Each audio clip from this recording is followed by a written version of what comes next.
पाकिस्तान उम्मत मुस्लिमा का सरबराह होगा और दुनिया के फैसले पाकिस्तान करेगा। इन लफ्ज़ों की गूंज माजी में कई बार हमारी समातों से टकराई। आज इन अल्फाज की अमली सूरत, इस ख्वाब की अमली ताबीर दिखाई दे रही है। पूरी दुनिया की नज़रें आज मक्का मुकर्रमा पर हैं, जहाँ पाकिस्तान, सऊदी अरब और तुर्किया, तीन ममालिक, तीन ताकतें, तीन कालिब यकजान हैं। उम्मत मुस्लिमा की अहम शख्सियात वज़ीर आज़म शहबाज शरीफ, फील्ड मार्शल आसिम मुनीर, तुर्क सदर रजब तैयब एर्दोगान और सऊदी वली अहद मोहम्मद बिन सलमान अर्ज़ मुक़द्दस में हैं। तीनों इस्लामी ममालिक ने अहम सैफरीकी माहिदा, दिफाई माहिदा जिस पर दस्तखत कर दिए हैं। माहिदे को डिफेंस जॉइंट एग्रीमेंट का नाम दिया गया है। सऊदी वली अहद मोहम्मद बिन सलमान, वज़ीर आज़म शहबाज शरीफ और तुर्क सदर रजब तैयब एर्दोगान ने दिफाई माहिदे पर दस्तखत किए और माहिदे के तहत एक मुल्क पर हमला, तीनों ममालिक पर हमला तस्वुर किया जाएगा। माहिदे का मकसद किसी भी जारहियत के खिलाफ मुश्तरका दिफाई सलाहियत को मजबूत बनाना है। सऊदी अरब, तुर्किया और पाकिस्तान के दरमियान दिफाई ताउन को फ़रोग़ दिया जाएगा। वज़ीर आज़म शहबाज शरीफ आला सतही वफ़द के हमरा 6 से 8 अगस्त तक सऊदी अरब के दौरे पर हैं। वफ़द में नायब वज़ीर आज़म इसहाक़ डार और फील्ड मार्शल आसिम मुनीर भी शामिल हैं। और मुस्लिम दुनिया की वाहिद एटमी ताकत पाकिस्तान, जदीद दिफाई टेक्नोलॉजी रखने वाला तुर्किया और ख़ित्ते की बड़ी माशी और सियासी ताकत सऊदी अरब, तीनों ममालिक दिफा के लिए मुत्तहिद हो रहे हैं, जिससे ख़ित्ते की सिक्योरिटी और ताकत का तवाज़ुन बदल सकता है।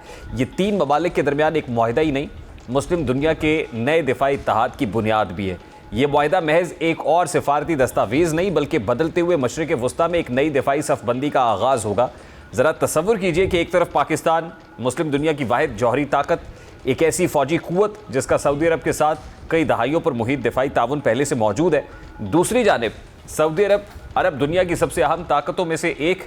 तीसरी तरफ तुर्किया, जो नेटो का रुकन होने के साथ साथ अपनी दिफाई सनत को दुनिया की ताकतवर दिफाई सनतों में तब्दील कर रहा है। अब अगर ये तीनों ताकतें एक मुश्तरका दिफाई प्लेटफॉर्म पर आती हैं तो इसके असरात सिर्फ तीन दारुल हुकूमतों तक महदूद नहीं रहेंगे, पूरी दुनिया पर असरअंदाज होंगे। सबसे अहम बात यह है कि ये पाकिस्तान और सऊदी अरब के दरमियान पहले से मौजूद दिफाई माहिदे से अलग होगा। गुज़श्ता बरस सितंबर में दोनों ममालिक ने बाहमी दिफा जो है एक पैक्ट था, जो डिफेंस एग्रीमेंट था, उस पर दस्तखत किए थे, जिसके तहत एक मुल्क के खिलाफ बैरूनी जारहियत को दोनों के खिलाफ जारहियत तस्वुर करने की बात की गई थी। अब तुर्की की शमूलियत इस ताउन को एक नए और वसी दायरे में ले जा सकती है। रवा बरस जनवरी में तुर्क वज़ीर ख़ारजा ख़ाकान फ़िदान ने वाज़े किया था कि पाकिस्तान, तुर्की और सऊदी अरब के दरमियान दिफाई ताउन पर बातचीत जारी है और सदर एर्दोगान एक वसी और जामे प्लेटफॉर्म कायम करना चाहते हैं। इस महीने पाकिस्तान के वज़ीर ममलिकत बराए दिफाई पैदावार रज़ा हयात हिराज ने भी तस्दीक की थी कि तकरीबन 1 साल के मुज़ाकरात के बाद इस दिफाई मुआहिदे का मुसव्वदा तैयार किया गया है। मशरिक़ वस्ता बदल रहा है, गज़ा का बहरान, इसराइल और ईरान के दरमियान कशीदगी, अमरीका का ख़ित्ते में किरदार, खलीजी ममालिक की बदलती तरजीहात और नए इलाकाई ताकतों का उभरना, ये सब मिलकर पुराने सिक्योरिटी निज़ाम को चैलेंज कर रहा है। तुर्की ख़ुद मशरिक़ वस्ता में अपना असर बढ़ाना चाहता है। सऊदी अरब ख़ित्ते में अपनी मरकज़ी हैसियत मजबूत कर रहा है, जबकि पाकिस्तान पहले ही सऊदी अरब के दिफाई निज़ाम का एक अहम शराकतदार है। और यहाँ पाकिस्तान की सबसे बड़ी ताकत सामने आती है, एटमी सलाहियत। पाकिस्तान मुस्लिम दुनिया की वाहिद जौहरी ताकत है, इसलिए पाकिस्तान किसी भी नए इलाकाई दिफाई फ्रेमवर्क में महज एक और मुल्क नहीं, बल्कि एक इंतहाई अहम जो तस्वीराती अंसर है वो भी बनकर उभरा है। तुर्की के पास जदीद दिफाई टेक्नोलॉजी है, सऊदी अरब के पास ख़ित्ते में माशी और सियासी असर व रसूख मौजूद है, जबकि पाकिस्तान के पास वसी अस्करी तजर्बा है, तरबियती सलाहियत है और जौहरी डेटरेंस मौजूद है। अगर ये तीनों अपनी सलाहियतों को एक मरबूत फ्रेमवर्क में लाते हैं तो एक ताकतवर इम्तजाज बन सकता है। तुर्की की दिफाई सनत को नज़रअंदाज करना भी मुमकिन नहीं है। कभी तुर्की खुद असलहा ख़रीदने वाला मुल्क था, लेकिन आज वो ड्रोन्स, जंगी टेक्नोलॉजी, एविएशन और दीगर दिफाई निज़ाम दुनिया को फराहम कर रहा है। यूक्रेन, शाम और लीबिया जैसे तनाज़ात में तुर्क साख्ता ड्रोन्स ने आलमी तवज्जो हासिल की है। तुर्की का कहना है कि वो अपनी तकरीबन 80% दिफाई ज़रूरियात मकामी तौर पर पूरी करता है। स्प्री की 2024 की दर्जाबंदी में तुर्क दिफाई कंपनियां भी दुनिया की नुमाया दिफाई कंपनियों में शामिल हुई हैं, जिनमें एसिलेसन, इसी तरह से हाइलकार, तुर्क एयरवास्पेस इंडस्ट्रीज़ और दीगर शामिल है। यानी पाकिस्तान को तुर्की से जदीद दिफाई टेक्नोलॉजी और मुश्तरका पैदावार के मौके मिल सकते हैं।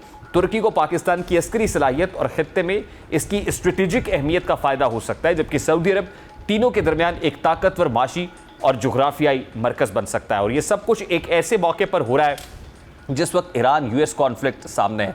पाकिस्तान नेट सिक्योरिटी स्टेबलाइजर की जगह अब नेट सिक्योरिटी प्रोवाइडर के तौर पर उभर कर सामने आया है।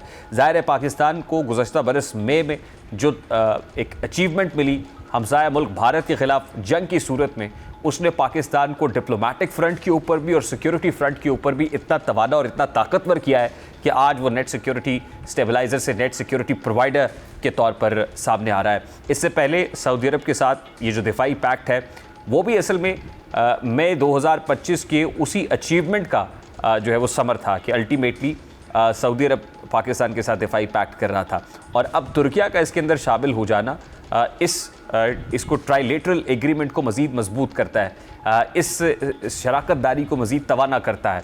उधर से तुर्की या सऊदी अरब और फिर पाकिस्तान, ये तीनों एक सफ़ में बैठे हुए हैं, एक मेज़ पर बैठे हुए हैं और एक दूसरे की सालमियत के तहफ़्फ़ुज़ की बात कर रहा है। एक मुल्क पे हमला, दीगर ममालिक पर हमला तसव्वुर करने की बात हो रही है। ये इन हालात के अंदर at this point in time अगर इसको बड़ी डेवलपमेंट कहा जाए, अहम पेशरफ्त कहा जाए तो कहना गलत नहीं होगा।